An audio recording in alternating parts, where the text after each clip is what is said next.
I'm just going to come out and say it this morning. I'm just all over the place, busy week, tired, geared up for today's message, but just a lot's been going on. I feel exhausted from the summer, and you would think, well, you had 5 weeks. There was a lot going on, and just a lot going on the home front, and I'm just being real and honest with you this morning. And I'm really relying on the Spirit to lead and guide me through today's message, because I think today's message is very powerful and needed. Also, one of my dear friends, a pastor friend, is going through a difficult time. And so been praying and as a family for him and his family with the passing of his wife's mom. And so just wanted to keep him up in prayer. And a couple weeks ago, he did a message that I was just moved by. And I thought to myself, man, our church needs to hear this. And so I text him and say, man, I'm getting so much out of this message. Do you mind if I use elements from the message? Because I think this is something that is so powerful, so needed for what we're going to in our series entitled Beyond Sunday. And he texts back, said, yes, roll with it. We're all on the same team here. And so I rarely do this, but I'm going to incorporate some of the stuff from his message, because we just have our friendship, we just have a lot in common, a lot of stuff that we believe in, and it's just great to be part of a fellowship where you can have other people in ministry and pastors that can help carry your burden as you carry theirs. Galatians 6:2 says, carry each other's burdens.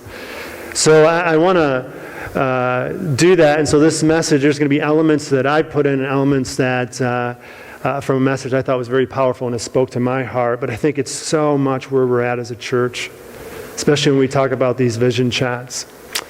So let me just give you a quick snapshot of where we're going over the next 4 weeks in this series, Beyond Sunday. And I think the title kind of explains it, is that church is more than just these walls.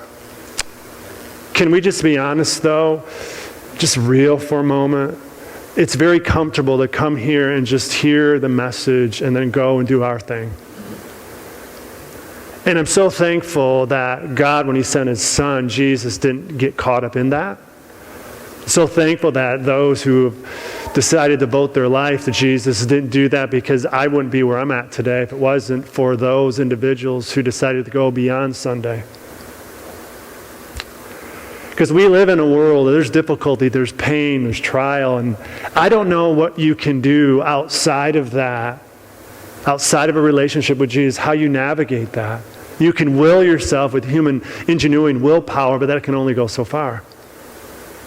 And so this series, what I want us to really think about as we kick off this fall series is this idea of taking what we're learning here and going beyond these walls. How do you conduct yourself outside of Sunday? How do you conduct yourself with the beliefs and values that you have? And maybe some of you here and saying, Pastor Rob, I'm just new to this. I'm just checking out Encounter, not even sure. But you're here because you're open to something, because you're not getting something out there. And so over the next 4 weeks, we're going to be talking about this. And specifically today, we're going to talk about this idea that we got to move from come and see, because Sunday's about come and see, fill me up, give me what I need, and then we leave it at the door. Because it's about come and see, but really what it's truly about is go and be. Hello? Staying on.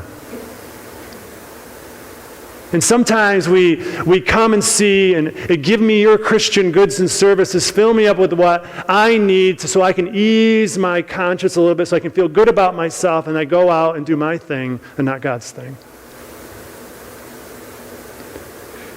And we're not real and genuine at times. We put on a facade not only outside the church walls, but inside the church.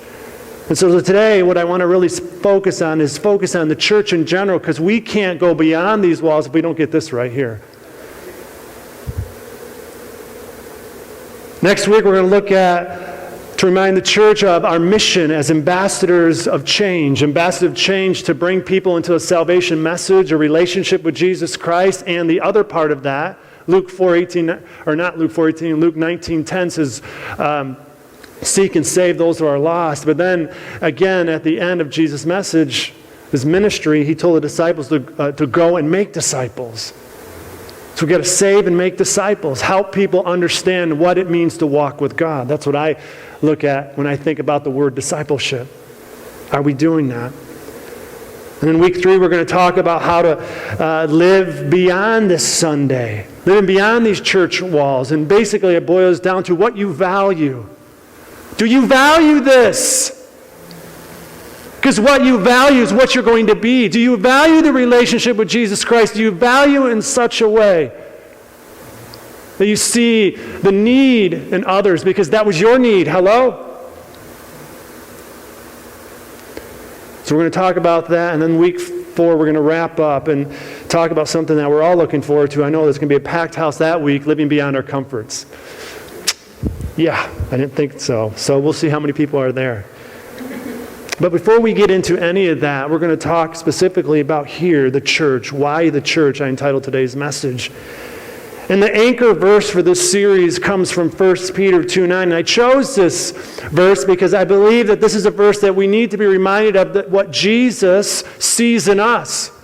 Jesus sees so much more potential, but we allow other voices to filter out Jesus and God's voice. And so Peter reminds not only the followers and the believers during the early church, but also to us as well. And he says these words, but you are not like that. You're not like the old way. You are a chosen people. Think about that. You are chosen. That means there was some intent behind that. You are a royal priest. You are royalty. A holy nation, God's very own possession. This is who you are. This is your potential. As a result, you can show others the goodness of God. You can show others the goodness that you have experienced. For he called you out of darkness into this wonderful light. Remember who you once were and where you're at now. And what was the common denominator in all of us in that? God's love.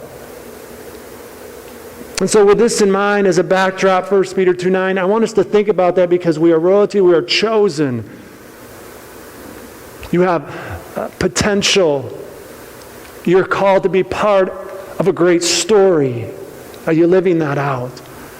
And for us as a church to live beyond Sunday, we need to camp out there and start realizing who we are and how we can be as a church good to each other and take that beyond these walls. And not just come and fill in, as Darren prayed this morning, check into the time clock or fill out your time card. See, the church is very important to me. When I was, and some of you are probably thinking, what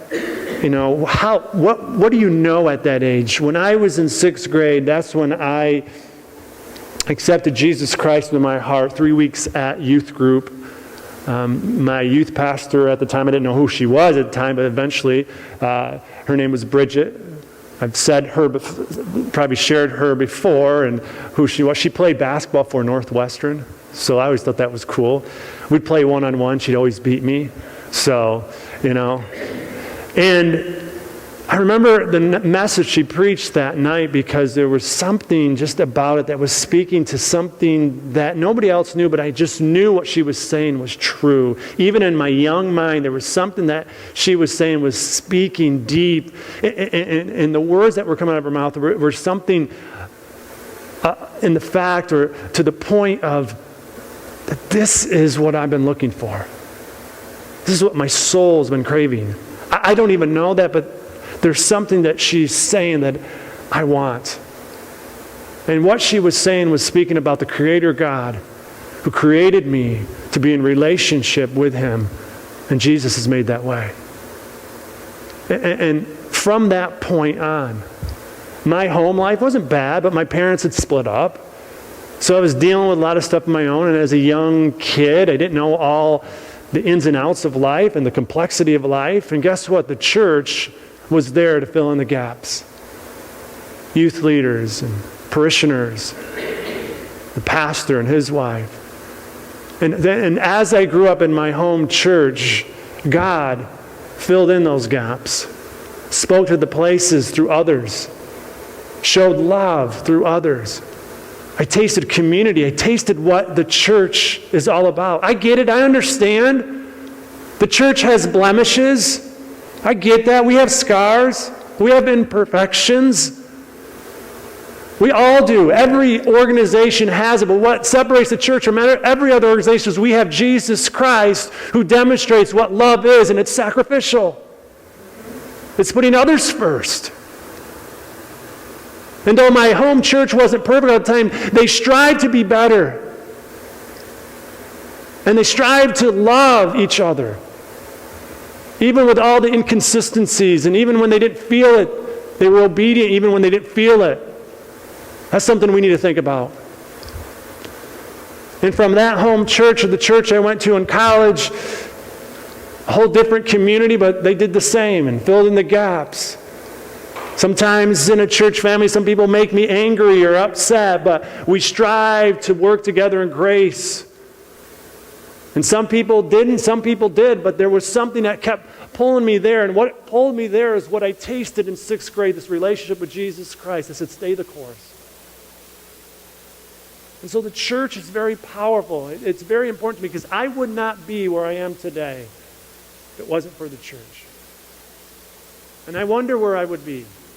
I wonder what choices I would have made out of my pain and brokenness. Where would that have left me if I didn't have a place to dispense it, to pour it out, to give it to lay it down at a cross with the help of others? So for me today, when I think about why the church, that is why, what it's done for me. But I want to invite you into that, because if we can understand that and how powerful and potent the church can be in this place, and how we treat each other and how we love each other, then we can go beyond Sunday and conduct ourselves in a way in our community to model that love. And it's not a suggestion, it's what God calls us to. Do you hear me? One of the most powerful words I read on the church, and I would say this incorporates what I experienced in the church, was this quote off a book I read years ago called Courageous Leadership. And the author said this: nothing on earth has greater potential to change lives and carry out His kingdom work in your community than your local church. There's nothing like the local church when it's working right. Its beauty is indescribable. Its power is breathtaking. Its potential is unlimited.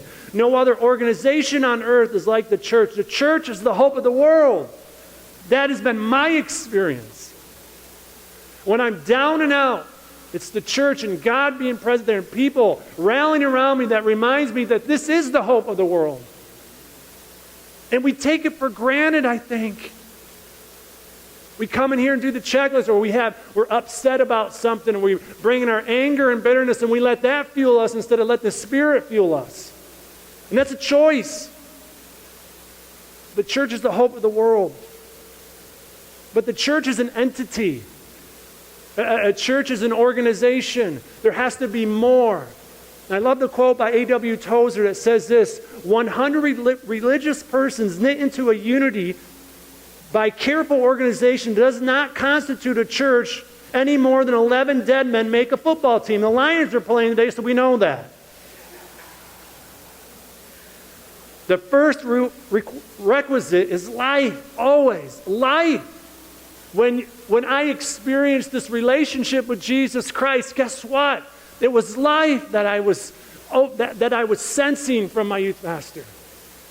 It was what my heart was craving, was life. What are you craving this morning? The life of Jesus or your own personal agenda?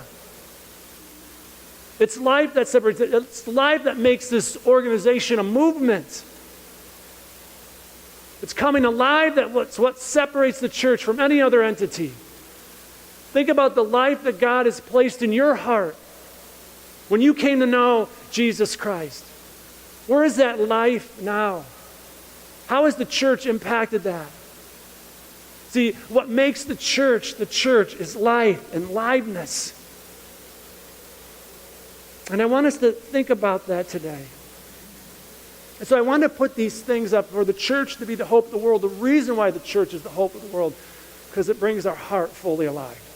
That's why Jesus said that statement in John 10:10, I've come to bring life and life to the full. You are royalty. You are chosen. And He wants you to be ambassadors of real life as the church and the community. What I decided to do today in prepping for this first part of this message is I want to just look at a chapter in a book in the New Testament, the book of Romans, chapter 12, because I think this chapter, these first 19 verses, describe what the church should be and how the church should function in love. And I think this is a great example that Paul describes not only to the brothers and sisters in Rome, but also the rest of the early church. As a reminder, this is who we are. And what this does for us is what it has a tendency to do is when we read this, it's going to kind of pick at you. It's going to make you uncomfortable. It's going to call you out. And that's good, because we need to. Because we can get complacent and we can get this mindset, well, I'm coming in seeing you give me what I want, Rob. I want to feel comfortable and good when I leave here. You need to give me all the warm and fuzzies. It's more than that. It's not can I just say this? It's not about you. I know that doesn't fit American culture. Let me just say this again. It's not about you. It's about Jesus. And we need to look at that. And Paul walks us through that. It's interesting, this chapter, verses in Romans chapter 12, verse 1 and 2, in youth group, these were our verses for this was our youth group's life verse. I felt drawn to it again, today's message. And so let's read what Paul says on how we act as a church. Remember, why church? Well, I want to answer that question. And I hope you are able to receive it. He says this, and so, dear brothers and sisters, verse 1, I plead with you to give your bodies to God because of all He has done for you. Let them be a living and holy sacrifice, the kind He will find acceptable. This is truly the way to worship Him. Let me just pause there. What He's asking of us is to do something that doesn't come natural, but He's asking of us to really taste the life of God, to really sense this aliveness. When I listened to Bridget speak, the youth fest, when I first heard what she was asking of me is to surrender my will, my ideas, my preferences, and open up to what God was pricking in my heart, which I knew was true. See, what Paul is saying is if you want to experience the life of God, you've got to learn to surrender, to lay yourself down as a living sacrifice, because that's what Jesus did for you and for me. He gave up His position so we could have a position. Hello? Lay ourselves down, surrender. And when we surrender, here's what we have to surrender. What are we surrendering? He says it right here in verse 2. Don't copy the behaviors and customs of this world. We seek, can we just be real here? We probably put more energy in the customs and patterns of this world to shape our lives than God's Word. I'm preaching this morning. And God is asking you, will you pause for a second? Will you open up? But we follow the customs and patterns of this world. I need to be thin. I need to look this way. I need to have this much money. I got to have this house, this car, these clothes, this image. And we live out of that narrative instead of God's story.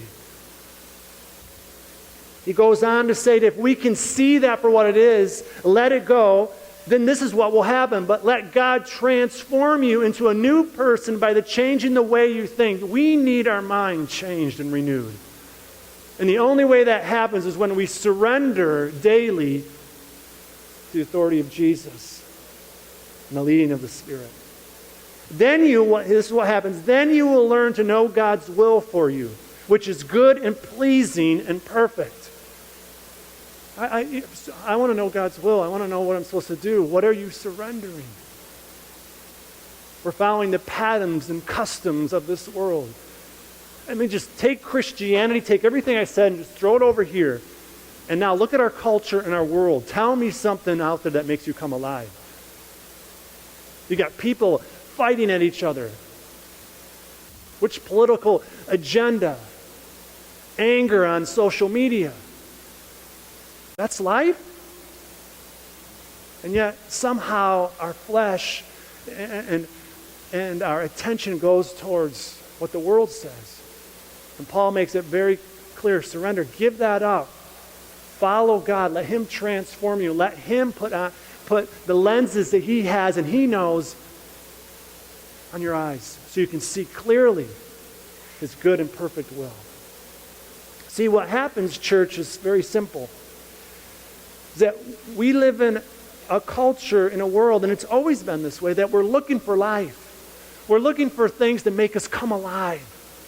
We're grasping at things. And when it's not God, we'll choose anything. Even if it's weird or that's just odd, we'll grab it because we think it's life. And the world sees somebody doing that. It's like, yeah, pursue that. Do your thing. If that makes you come alive. But it doesn't last. It's not satisfying. And we start choosing things that just don't seem right. And I want you to watch this video because I want you to watch this guy who basically what he was saying is that he's looking for life. Well, life got mundane, just got boring. He wanted to seek out something, seek out more life, somewhere that would give him life. And I want you to listen to the reporter describe this. And she can't even get through describing this because she's just come over with laughter because of the absurdity of it. But what I want you to see is I'm not minimizing what he's doing. What I'm saying is our search for life puts us to go search for anything to just try to fill our heart with this life that Tozer said. I want you to watch this.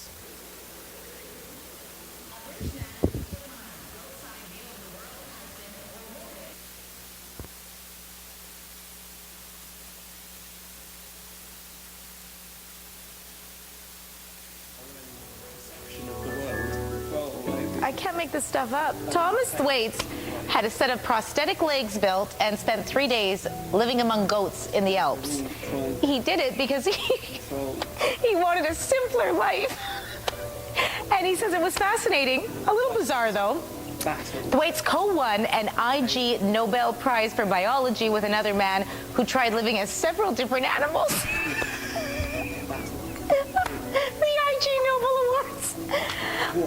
The IG Nobel Awards honor research that may seem bizarre or amusing, but actually provokes thought. Don't watch the video. You try and read that script.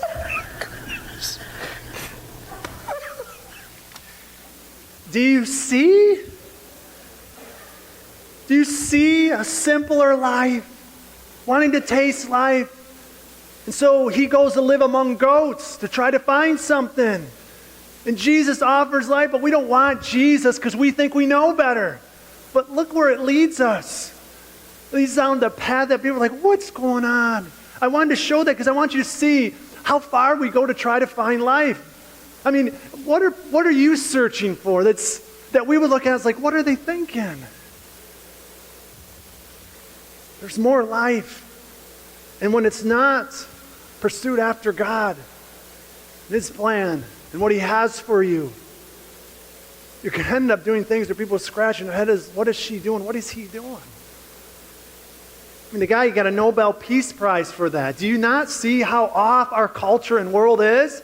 I get it. Goats and learning how they live, but come on. There's more to life. Paul goes on to say this in verse 3 through 5. He says, don't think you are better than you really are. Be honest in your evaluation of yourself. Measure yourself by the faith God has given you. Just as our bodies have many parts and each part has a special function, so it is with Christ's body. We are many parts of one body. We all belong to each other. What Paul is saying here is every one of us have a unique role. But how that our roles get activated is when we come together in community and we mutually submit to each other. Hello? That doesn't play well in our culture, okay? It's about you and being individual. And yes, you have your uniqueness, but that uniqueness gets emphasized in mutual submission when we're more concerned about others than ourselves. That doesn't play well in our culture and the world. It's about me first and then others second. Everybody has a role to play, just like in marriage. Just think how well your marriage would work if you always put yourself above your spouse. Let me tell you, it doesn't work that way. It's mutual submission. It's caring for the others. It's putting down your preference and your agenda for a moment and talking. And let me hear what you have to say. And I'm still learning that myself. Paul carries on this theme in verse 6 through 8. He says, in his grace, God has given us different gifts for doing certain things well. So if God has given you the ability to prophesy, speak out with as much faith as God has given you. If your gift is serving others, serve them well. If you are a teacher, teach well. If your gift is to encourage others, be encouraging. If it is giving, give generously. If God has given you leadership ability, take the responsibility seriously. And if you have a gift for showing kindness to others, do it gladly. We all have unique gifts. And with those gifts, we have to have grace along with the gifts. And what's that word grace? Undeserved, unmerited favor. You favor the other person just because who they are, a child of God.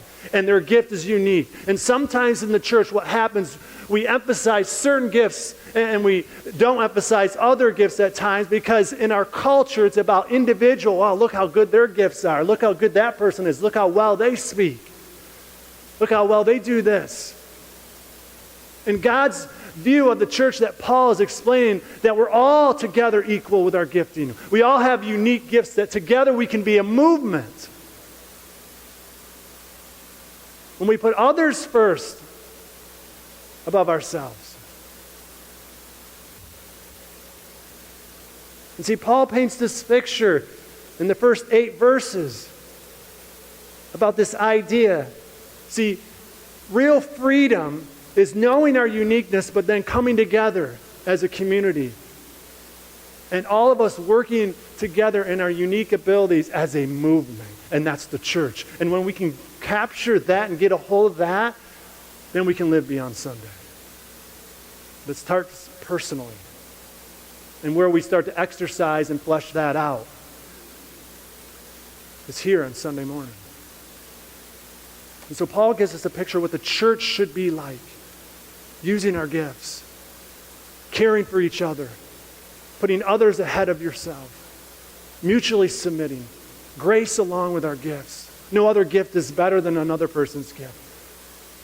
Some of you are talented in other areas that you might not get up on the stage. That doesn't make that anybody who's up on the stage better than you. Everyone's needed. Everyone's important. Everyone's chosen. They accept that. They accept that relationship. The offer's there. Royalty. Unique abilities that God has given you. And we need to work together as a church. Why the church? Because it's us together helping each other and understanding that love leads us there. And so Paul takes this idea in the next verses to the end of verse 19, which I'm using today, these next few verses. Really emphasize how what binds this all together, what makes the church so different than any other entity is how they love each other. Because that's going to separate us. That's going to make us very distinguished than any other entity or organization. And we practice that love here. And Paul goes through a list of things here to explain how that operates and what that looks like. It gives us something tangible. And he does a better job than what I can. So I want to go through these. He says this, as now he's thinking, this is what binds us together, love. He starts this in verse 9. Don't just pretend to love others, because we're supposed to, or, a Christian person's supposed to do that. Really love them. I love how he says that. Really love them. Hate what is wrong. Hold tightly to what is good. Love each other with genuine affection, genuineness, authenticity, being real, not platitudes. and take delight in honoring each other. Honoring each other. That's very much others-oriented, right? See, a devoted church treats one another with loving honor, sacrificing personal wants, preferences for communal needs. There's more people that leave churches based on preferences instead of focusing on others and communal need. Well, they didn't meet my needs. And what happens is I hear these things over and over, that people will say stuff like this because of their preferences supersede the community. They'll say phrases, I may prefer that others take the initiative, but I'll kill that urge and go first. That's how it should be. I may prefer talking over listening, but I'll be quick to hear and slow to speak. It's dying to preference for the community. I may prefer not to share my weakness, but I'll keep it real to normalize people's struggles. I may prefer not to care about someone's problems, but I'll move toward their pain anyhow. You prefer not to, but you should move towards it. I may prefer to be around people who are easy to love, but that's not how Jesus lived. I may prefer a different kind of music or worship leader in the church, but I can see others around me moved, and that moves me. I may prefer a different kind of preaching, but I can see people transforming. Plus, I can feed myself, because I have a Bible and a Bible app, and every resource is at my fingertips to learn and study the Bible. This is why people church hop, because their preference supersedes the community. They don't want to be accountable and responsible, so they flee churches until they get their preferences met, and then once that doesn't happen, they'll bounce to another church. Is that hitting close to home? Do you know people like that? That's reality. When we get caught up in individualism. And Paul calls it out. It's putting others first. He says this in verse 11, never be lazy, but work hard and serve the Lord enthusiastically. Rejoice in our confident hope. Be patient in trouble and keep on praying. A strong church faces hardship with patient hope and abiding confidence in the power of prayer. Believing by faith God can change anything, work any miracle, and do the impossible. We never give up. Did you hear me? We never give up. I don't know where we get this idea that being a Christian, things are going to be easy. It's going to be sugar sticks and lollipops. It's not that way. Can I ask you a question? Do you suffer well? Do you suffer well? Is my life with God based on my obedience or my convenience? Is it based on devotion or just emotion? Hello? Am I getting in your face yet?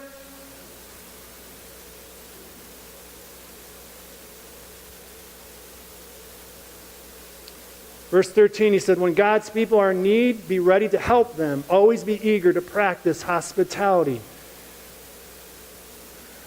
This one is for the stingy people out there. A generous church is always asking, what can I give up in order to make others feel at home in this house? Hospitality cannot exist without radical generosity. Do I just come to church and get what I want? Is church to me about downloading, getting what I want, or do I ever upload? As my pastor friends, we just come to church and we pirate everything. Gimme, gimme. We just become suckers, okay? We just suck, vacuum cleaners. We should leave church.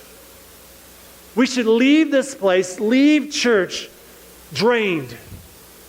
Drained because we gave it all for everybody. That doesn't play well, doesn't it? It doesn't play well because it's about you give me what I want, Rob. But let me just tell you something. God gave us everything, His Son, Jesus Christ. That's the truth. And some of us are uncomfortable. Some of us are moving in our seats because Paul is speaking the truth.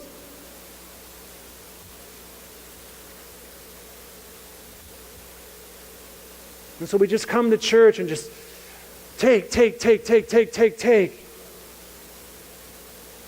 But what are we uploading? Paul goes on to say in verse 14 through 17, bless those who persecute you, don't curse them. Pray that God will bless them. Be happy with those who are happy and weep with those who weep. Live in harmony with each other. Don't be too proud to enjoy the company of ordinary people, and don't think you know it all. There's a lot there, isn't it? A humble church seeks to pray for those who don't like us.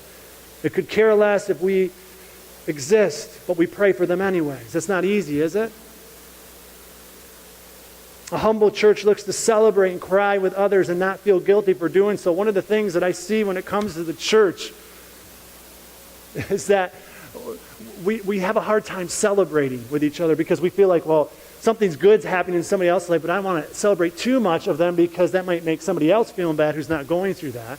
And then if somebody's going through a hard time, we don't want to be a downer, and so we don't want to, put too much emphasis on that because we want them to feel bad and everybody else feel bad. And so we're just caught in this middle situation. Can we just put that away and stop being so focused on ourselves?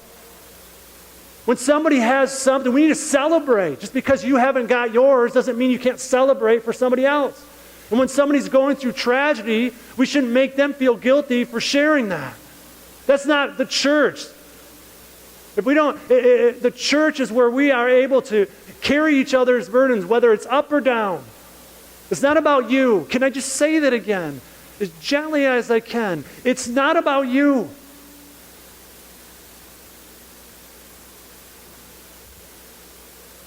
We come frustrated. We want it to be about us. And we start complaining and getting negative. And Paul's saying that is not what the mission of the church is. And if we stay in that rhythm, in that place, how can we go beyond these walls?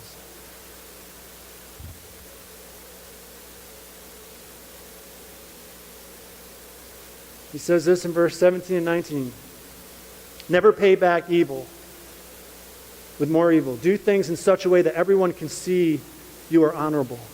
Do all that you can to live in peace with everyone. Dear friends, never take revenge. Leave that to the righteous anger of God. An honorable church will never seek revenge or talk bad about others, but will strive to live in unity with everyone if at all possible. A church that lives this way understands that every story will be told rightly in this life or in eternity. I'm a realist here, and I know, being in 19 years of ministry, there's people, and we can all attest, in our personal experience, there's people that have hurt us, and we've hurt others. And sometimes when we've been hurt, there's this flesh part. We want to take revenge or get back at somebody. Well, I'll show them. There's some situations where things have happened where people have said things that are lies. And you're like, God, how is this? Why are they getting away with that? And here's the thing. We still need to love them and let God deal with them and the consequences of that. Because every story will be told rightly, whether in this life, but definitely in the life to come. So there's some times when I have to deal with people who have hurt me. And I see them from time to time, and they've said nasty things to me over the years. But guess what? I need to love them and let God deal with the pieces. I don't know where their heart is, but God does. And I need to be the church outside the walls. It's not easy. I didn't say it was going to be easy. I didn't say it would be easy street. If you're looking for things to be comfortable, if you're looking for a comfortable Christianity, it's not always going to be that way. Okay? Just newsflash. Some of you are thinking, man, if this is what church is, I'm out. You know what? Then if you're looking for easy breezy, Paul made it very clear that's not how it's going to be. There's hardship. There's difficulty. Paul, of all people, experienced more hardship.